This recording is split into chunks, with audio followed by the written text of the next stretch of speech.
Welcome back everyone. नमस्ते सभी को। आज yoga and mental stability series में हम करेंगे 30वां आसन उष्ट्र आसन। महर्षि घिरंड ने जिस उष्ट्र आसन को समझाया है वह आजकल के प्रचलित उष्ट्र आसन से थोड़ा सा अलग है। उष्ट्र आसन की विधि में वज्रासन में बैठना है और फिर घुटनों पर खड़े होना है। पीठ को पीछे की ओर मोड़कर दाएं हाथ से दाईं एड़ी और बाएं हाथ से बाईं एड़ी को पकड़ना है। और एक बात का ध्यान रखना है कि जितनी चौड़ाई हमारी कमर की होगी उतनी ही चौड़ाई एड़ियों के बीच में रखनी है। और अमाशय यानी कि स्टमक एरिया को ज़ोर लगाकर आगे की ओर फैलाना है और मेरुदंड को शिथिल यानी कि ढीला बनाने का प्रयास करना है। और जब तक सुविधापूर्वक इस अंतिम स्थिति में रह सकते हैं रहें। और तत्पश्चात यानी कि उसके बाद एक एक कर एड़ियों से अपने हाथों को एड़ियों से हटाते हुए प्रारंभिक स्थिति में आ जाएं।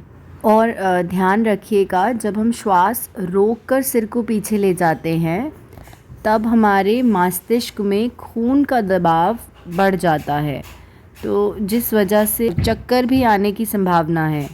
इसलिए इस आसन को करते हुए यदि चक्कर आए तो सिर को सीधा ही रखना है और धीरे धीरे कुछ दिनों तक अभ्यास जब आप कर लें तब धीरे धीरे सिर को पीछे ले जाइए। और इसी वजह से सामान्य श्वास लेनी है, गहरी श्वास लेने का प्रयास ना करें क्योंकि छाती पहले से ही पूरी तरह फैली हुई है। और यदि आप गत्यात्मक आसन के रूप में इसका अभ्यास कर रहे हैं तो आप 3 सेट्स 3 आवृत्तियां कर सकते हैं। और यदि आप स्टेबिलिटी स्थिरता के लिए इस आसन का अभ्यास कर रहे हैं तो आप अंतिम स्थिति में 3 मिनट तक रुक सकते हैं और अपनी सजगता यानी कि अवेयरनेस को स्टमक एरिया पर, अमाशय, गले और मेरुदंड पर लेकर जानी है।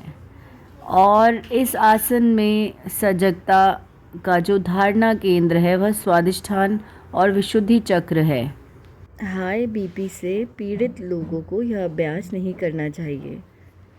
पीठ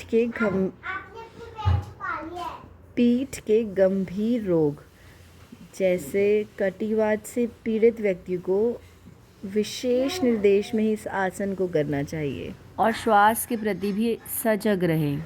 जिनकी थायराइड ग्लैंड बड़ा हुआ है उन्हें भी सावधानी बरतकर ही यह आसन करना चाहिए। दिल के मरीजों के लिए यह उत्तम आसन है।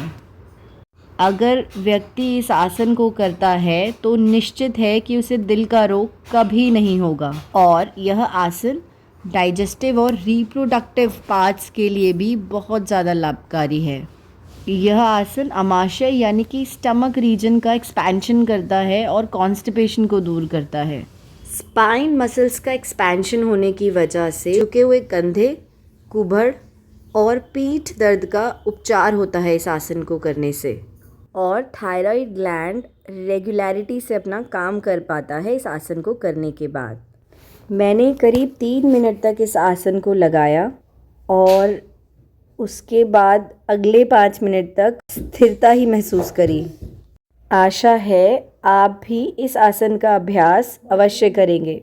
धन्यवाद।